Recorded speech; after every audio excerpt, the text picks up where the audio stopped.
ফর্মুলাটা আসছে কোত্থেকে সেটা দেখো। For example, if this is that convex lens, if this is that convex lens such that this is the surface S1, this is S2, let there is an object placed O in front of the first surface, আমি যদি general case ধরি তাহলে এটা আমার first object distance you. তাহলে আমি যদি refraction consider করি, let light ray is traveling like this and it is getting refracted, air to glass যাচ্ছে, তো air to glass যাচ্ছে, at first surface it will bend towards normal, কারণ first surface এর center of curvature can be assumed to be somewhere here. This is the radius of curvature r1, right? So light is traveling air to glass, তাহলে আমি লিখতে পারি at surface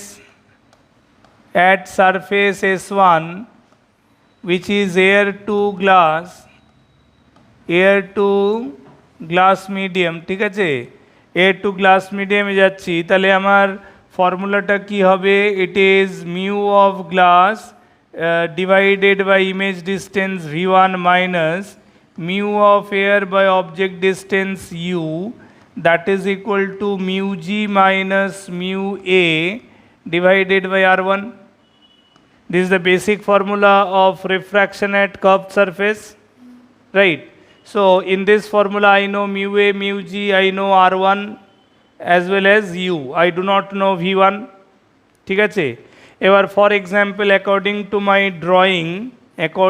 my drawing I may get the first image somewhere here, ঠিক আছে। আমি ধরো first ইমেজটা এরকম কোথাও পেলাম, let this is be the I1, let this is be the position of I1, ঠিক আছে। এটা ধরো একটা রাফ ডায়াগ্রাম, তাহলে আমার calculated value of V1 is this one, হ্যাঁ কি না? ইন জেনারেল কেস আমরা কি করি, যখন সাকসেসিভ রিফ্র্যাকশন নিই তখন এই ফার্স্ট ইমেজটাকেই নেক্সট কেসের অবজেক্ট বানাই, তো ফার্স্ট ইমেজটাকেই সেকেন্ড কেসের অবজেক্ট বানাই, তার মানে এটা দেন অ্যাট সারফেস S2, এরপরে নেক্সট রিফ্র্যাকশনটা S2তে হচ্ছে, তো S2 রিফ্র্যাকশনটা কি হচ্ছে, গ্লাস টু এয়ার, হ্যাঁ কি না? গ্লাস টু এয়ার, এবার আবার গ্লাস থেকে এয়ারে যাচ্ছি ডেন্সার টু এয়ারের, তাহলে এবার রিফ্র্যাকশনটা S2 সারফেসে হচ্ছে, let S2 centre of curvature এটা, so this distance will be considered to be R2। এবার আমার লাইটটা যাচ্ছে, তাহলে এবার আমার লাইটটা যখন যাচ্ছে, তো for example I am considering the final convergence of the refracted ray is giving me the final image I2 at this point. So যেটা আমার ফার্স্ট কেসের ইমেজ ছিল ওটাই আমার নেক্সট কেসের অবজেক্ট O2 হয়ে গেছে, হ্যাঁ কি না? ক্লিয়ার হয়েছে কি না, বুঝতে পারছো কি না? তাহলে নেক্সট যখন আমি successive refraction at surface S2 নিচ্ছি, রিফ্র্যাকশন অ্যাট S2 যখন নিচ্ছি, এবার আমার সেকেন্ড মিডিয়াম এর ফার্স্ট মিডিয়াম,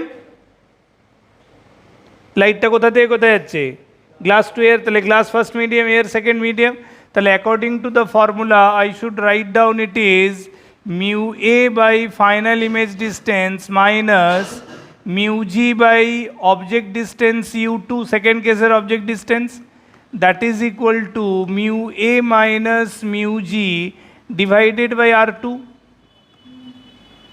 ক্লিয়ার হলো? আচ্ছা, এবার একটা জিনিস দেখো, since being it is a thin lens, তাহলে সেকেন্ড কেসে যখন এটাই অবজেক্ট ডিস্টেন্স হবে, তাহলে এতটা আমার U2 কাউন্ট হবে, হ্যাঁ কি না? ডায়াগ্রামে V1 আর U1কে অ্যানালাইজ করার চেষ্টা করো, ঠিক আছে। তো can I write down for thin lens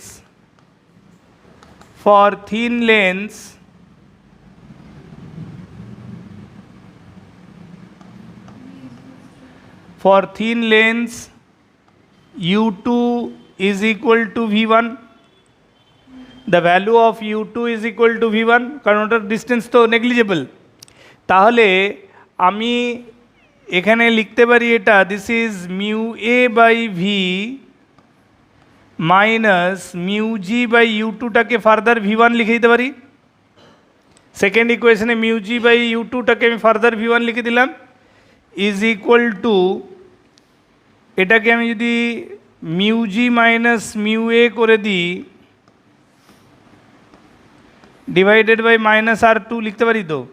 তাহলে এইটা আমার স্টেপ নাম্বার 1 ছিল, এটা আমার ইকুয়েশন নাম্বার 2, ওটাকে আমি সিম্পলিফাই করে দিলাম অ্যাজ ইকুয়েশন 3, হ্যাঁ কি না? Using the concept of thin lenses I can say the image distance in first case must be equal to object distance in second case.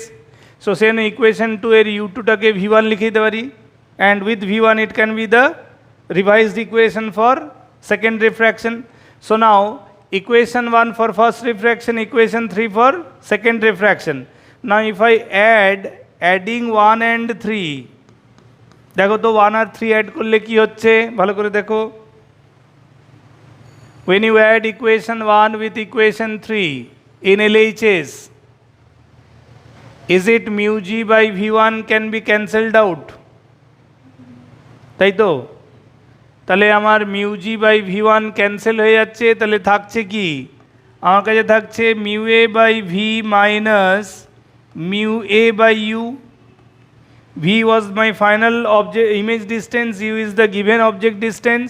R H এসে নিউমারেটরগুলোকে আমি সেম করে নিয়েছি mu g minus mu a. তাহলে আমি R H এসে mu g minus mu a while adding if I take them common, so rest of the term can it be 1 by r1 minus 1 by r2? Clear হলো? এবার খেয়াল করো তো further simplification in LHS I can take mu A common.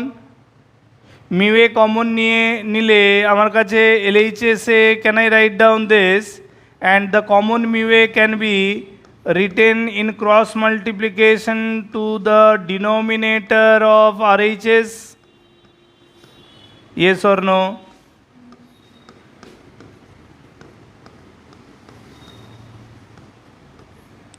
What did I say? In case of a thin lens, 1 by V minus 1 by U can be written 1 by F. So LHS can be written 1 by F, yes or no? So LHS is 1 by F, where F is the focal length of this lens, and this can be written mu G by mu A minus 1 into 1 by R1 minus 1 by R2. এটাই লিখেছিলাম তো lens maker formula. তাহলে এইটা হয়ে গেল আমার simplified step of lens maker formula. 1 by f is equal to mu g, mu of the lens divided by mu of surrounding minus 1. এটাকেই আমরা এ মিউ জি লিখতে পারি, যেহেতু লাইটটা এবার আমার এয়ার টু গ্লাস যাচ্ছে, তাই তো?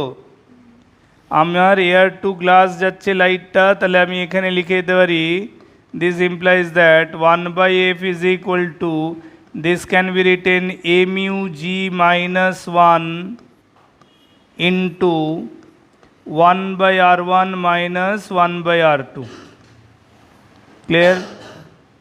1 by r1 minus 1 by r2. বুঝতে পেরেছো? ক্লিয়ার হলো যে কোথার থেকে আমরা লেন্স মেকার ফর্মুলাটা পাই, কিভাবে পাই? হ্যাঁ, তাহলে প্রুফ হলো যে থিওরিটিক্যালি যে কথাগুলো বললাম, থিন লেন্সে যা যা কন্ডিশনস বললাম, সেই কন্ডিশনসগুলোকে ফলো করে আমাদের এই জেনারেল ফর্মুলাটা ডিরাইভ হলো।